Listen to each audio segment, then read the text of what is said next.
So hello dear student, কেমন আছো? I hope প্রত্যেকে শুধু ভালো না, ভীষণ ভালো আছো। স্ক্রিনের উপরে একটা প্রশ্ন দেখা যাচ্ছে, তাই না? প্রশ্নটা কি? প্রথম আমরা মন দিয়ে পড়বো, বুঝবো, তারপর অঙ্কটা করার চেষ্টা করব। বলেছে দেখো, on selling A television for rupees 8,500, okay, a person incur a loss of 15%, okay. What will be the selling price of the television to gain 5%? মুদ্রা কথা কি বলেছে? একটা টেলিভিশন বিক্রি করেছে 8,500 টাকা, ঠিক আছে, কিন্তু বিক্রি করে কি হয়েছে? লস হয়ে গেছে 15%। বেশ, তাহলে আমাকে এখন বলতে হবে যে কত টাকায় বিক্রি করলে 5% লাভ হবে। দেখো, আমরা কস্ট প্রাইস জানি না, সো কস্ট প্রাইস আমি কি ধরে নেব? এক্স ধরে নেব, ওকে। আচ্ছা, সেলিং প্রাইস কত জানি? হ্যাঁ জানি। কত? সেলিং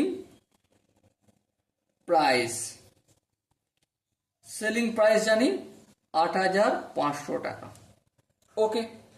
সো সেলিং প্রাইস বলতে আমরা কি বুঝি? সেলিং প্রাইস ইকুয়াল টু দুটো হয়, একটা হচ্ছে কস্ট প্রাইস প্লাস প্রফিট, আর একটা কস্ট প্রাইস মাইনাস লস, এটাই তো হয় সেলিং প্রাইস। হ্যাঁ, ঠিক।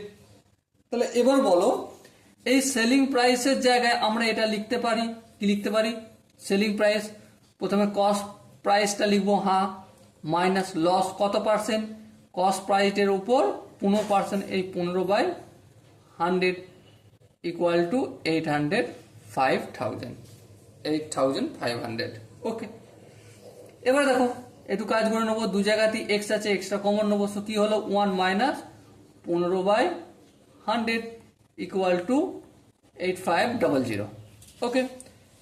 বা এক্স ইন্টু 1 থেকে 15/100 যদি বিয়োগ করি কি পাবো?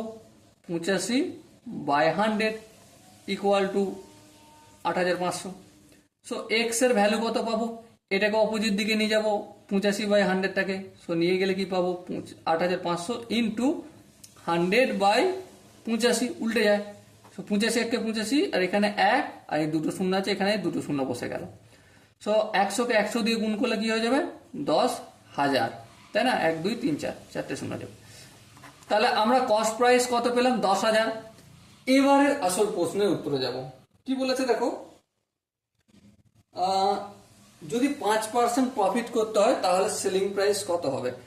তাহলে সেলিং প্রাইস ইকুয়াল টু কি জানি? প্রথমে কস্ট প্রাইস, হ্যাঁ, কস্ট প্রাইস বলতে 10,000 লিখলাম, প্লাস 10,000 এর 5% মানে 5/100, হ্যাঁ ঠিক, একটা দুটো, তাহলে এই 10,000 প্লাস 500কে এই 5কে এই 100 দিয়ে গুণ করলে কত হবে? 500 হবে, হ্যাঁ। সো 10,000 আর 500 যোগ করলে করতে হবে 10,500 টাকা কি হবে? সেলিং প্রাইস হবে, okay. So dear student, I hope তোমরা প্রতিটা স্টেপ বুঝতে পেরেছো। আর খুবই ইম্পর্টেন্ট একটা কোশ্চেন বলতে পারো, কারণ এই কোশ্চেনটা কনস্টেবল পরীক্ষায় আসছিল, NIA, SSF, rifle, GD, Assam rifle এক্সামে আসছিল, ওকে। আশা করি তোমরা ধ্যান দিয়ে প্রতিটা অঙ্ক প্র্যাকটিস করবে। সো দেখা হচ্ছে পরবর্তী সেশনে, ততক্ষণ পর্যন্ত ভালো থেকো, সুস্থ থেকো এবং জয় হিন্দ।